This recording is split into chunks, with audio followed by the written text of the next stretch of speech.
தந்தை சிவனின் அறிவுரை. மகனே, இங்கே என் அருகில் வந்து அமர். உன் மனதுக்குள் ஓடும் 1000 கேள்விகளும் அந்த பதற்றமும் எனக்கு புரிகிறது.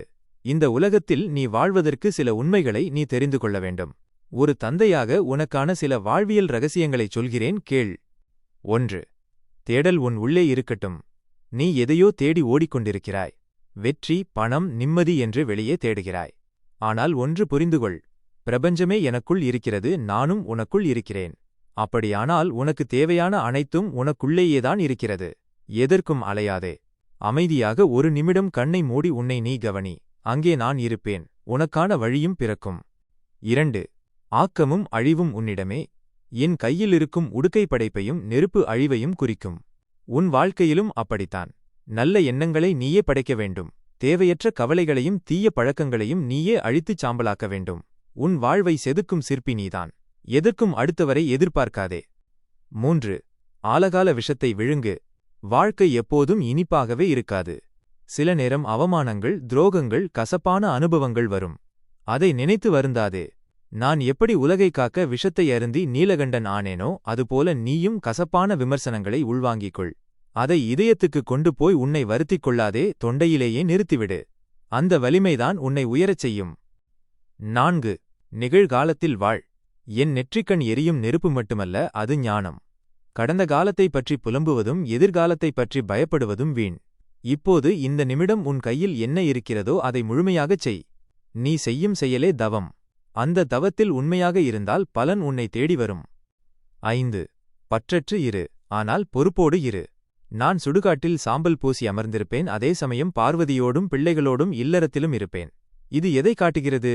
நீ இந்த உலகில் எல்லா இன்பங்களையும் அனுபவி, ஆனால் எதற்கும் அடிமையாகிவிடாதே. தாமரை இலை தண்ணீர் போல இரு. கடமைகளை செய், ஆனால் அதன் முடிவை என்னிடம் விட்டுவிடு.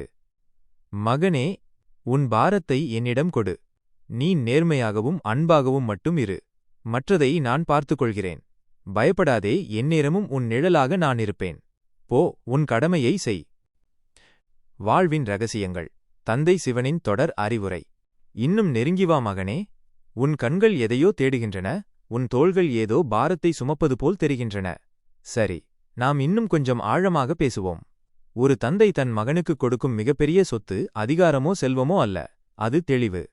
6. அலைபாயும் மனதை அடக்காதே, கவனி. உன் மனம் ஒரு குரங்கைப் போல குதிப்பதைக் கண்டு பயப்படாதே. நான் என் தலையில் கங்கையைச் சுமந்திருக்கிறேன். கங்கை என்பது வேகம், சக்தி, பேரிரைச்சல். ஆனால் நான் அமைதியாக இருப்பதால் அந்த வேகம் ஒரு நீரோட்டமாக மாறுகிறது. உன் எண்ணங்கள் ஓடட்டும், அதை தடுக்காதே. சாட்சியாக நின்று கவனி. நீ எப்போது அமைதியாக கவனிக்கத் தொடங்குகிறாயோ அப்போது உன் மனக்குழப்பம் அடங்கி தெளிவான நீரோடையாக மாறும். 7. காலத்தின் அருமையை உணர். என் கழுத்திலிருக்கும் மண்டை ஓட்டு மாலை எதை குறிக்கிறது தெரியுமா? காலம் எல்லாவற்றையும் விழுங்கிவிடும் என்பதைத்தான். இன்று உன்னை வருத்தும் இந்த தோல்வியோ அல்லது உன்னை துள்ளச் செய்யும் இந்த வெற்றியோ எதுவுமே நிரந்தரமல்ல. எல்லாம் கடந்து போகும். காலம் என்ற மகா சக்தியை மதிக்க கற்றுக்கொள். நேரத்தை வீணடிப்பது உன் வாழ்வை நீயே அழிப்பதற்குச் சமம். ஒவ்வொரு நொடியையும் விழிப்புணர்வோடு வாழ். 8. உடலே உனது கோயில். பலர் என்னை மலைகளிலும் குகைகளிலும் தேடுகிறார்கள். ஆனால் நான் குடியிருக்கும் உண்மையான கைலாயம் உன் உடல்தான். உன் உடலை சுத்தமாகவும் ஆரோக்கியமாகவும் வைத்துக்கொள். நீ எதை சாப்பிடுகிறாய், எதை சிந்திக்கிறாய் என்பதில் கவனமாக இரு. இந்த உடல் நான் உனக்கு கொடுத்த ஒரு கருவி. இந்த கருவி துருப்பிடிக்காமல் இருந்தால்தான் உன்னால் வாழ்க்கைப் போரில் வெல்ல முடியும். 9. பயத்தை எரித்துவிடு. எதைக் கண்டு பயப்படுகிறாய்? இழப்பை பார்த்தா? மரணத்தை பார்த்தா? நான் மிருத்யுஞ்சயன், அதாவது காலனை வென்றவன். எவன் ஒருவன் நானே ஆத்மா என்று உணர்கிறானோ அவனுக்கு அழிவில்லை. உனக்குள் இருக்கும் அந்த பயம்தான் உன்னை கட்டிப்போட்டிருக்கும் சங்கிலி. அந்தச் சங்கிலியை உன் அறிவெனும் நெருப்பால் சுட்டெரித்துவிடு. நீ ஒரு வீரன் மகனே, கோழையாக வாழ்வது உனக்கு அழகல்ல. 10. அன்பே சிவம். அதிகாரம் செலுத்துவதால் எதையும் சாதிக்க முடியாது.